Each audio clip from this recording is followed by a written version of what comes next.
გამარჯობა. ჩვენი ტრენინგის ერთ-ერთმა მონაწილემ ძალიან საინტერესო კითხვა დაგვისვა. როგორ გავაფერადოთ დუპლიკატები, ოღონდ ისე, რომ პირველი დუპლიკატი არ იყოს გაფერადებული. მე გიორგი ვარ დათვიშვილი და თქვენ უყურებთ Microsoft Excel-ის ვიდეო გაკვეთილს. მოდით ნახოთ თუ როგორ უნდა ამოხსნათ ეს ამოცანა. ავიღოთ პირდაპირ ID მონაცემები, რომელსაც გადმოვიტან აქ და მხარეს და ვნახოთ თუ რა ხდება ახლა აი ამ პროცესში. ესე იგი ჩვენ გვინდა დავთვალოთ პირველ რიგში რომელი ID რამდენჯერ არის სიაში. ამისათვის გამოვიყენოთ ფუნქცია count if-c, ან if-იც გვეყოფოდა რა თქმა უნდა და ვუთხრათ რომ აი ამ დიაპაზონში მაგალითად რამდენჯერ არის ეს კონკრეტული მონაცემი. თავისთავად ჩვენ უკვე ვიცით რომ რეალურად ყოველი ასე ვთქვათ მონაცემი რომელიც არის სიაში ერთზე მეტჯერ, ესე იგი მას დუპლიკატი გააჩნია. ხო, ასე გამოდის.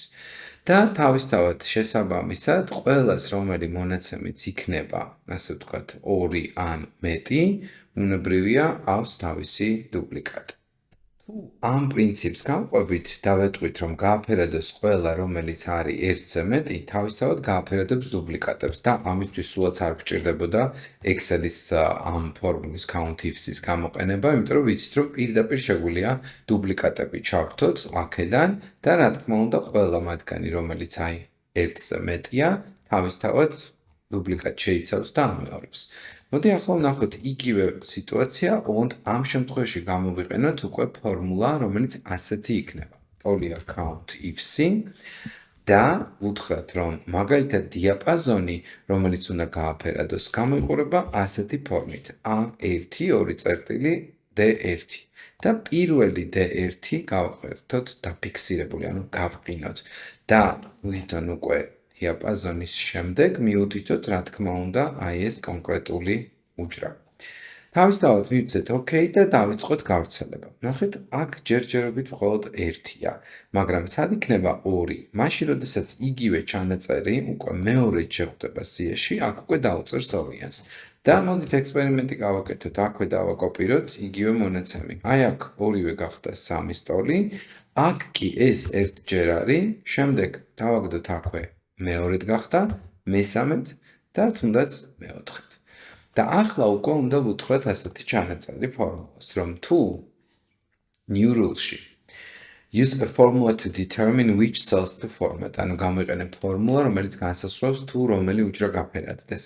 და ვეტყვით, თუ ეს მონაცემი იქნება აი ეს უჯრა, ოღონდ გაყინვის გარეშე, იქნება მეტი 1-ზე, ესე იგი უკვე არის მისი მეორე დუპლიკატი ან კიდევ უფრო მეტი, მაშინ გავაფერადოთ და მაგალითად მწვანე ფერით. მივცეთ OK და ისევ OK.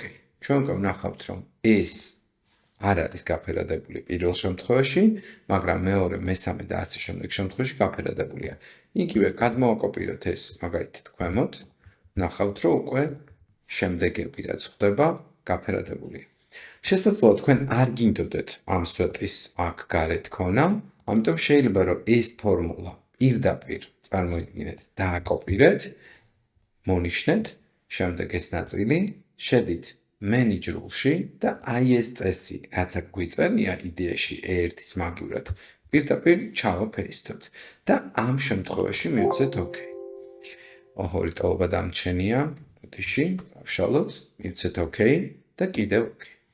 ანუ ეს უკვე საერთოდ აღარ გჭირდება, აქ დაგვრჩა ის ფორმულა, რაც თავიდანვე თუ შეგვეძლია რომ ჩავწეროთ წინასწარ აი აქ manage rule-ში და როგორც ხედავთ, მივიღეთ ის შედეგი, რაც გვინდოდა. წინა შემთხვევაში ხედავდით, რომ გაფერადებული იყო დუპლიკატის ყველა კომბინაცია, ანუ პირველიც, მეორეც და ყველა მათგანი, აქ კი ვხედავთ, რომ პირველი არ არის გაფერადებული, ხოლო შემდეგი დანარჩენი ყველა გაფერადებულია. მადლობა ამ შეკითხვისათვის, არ დაგავიწყდეთ მოიწონოთ ვიდეო, ველოდებით თქვენს შეკითხვებს და გელოდებით ტრენინგზე. მომავალ შეხვედრამდე.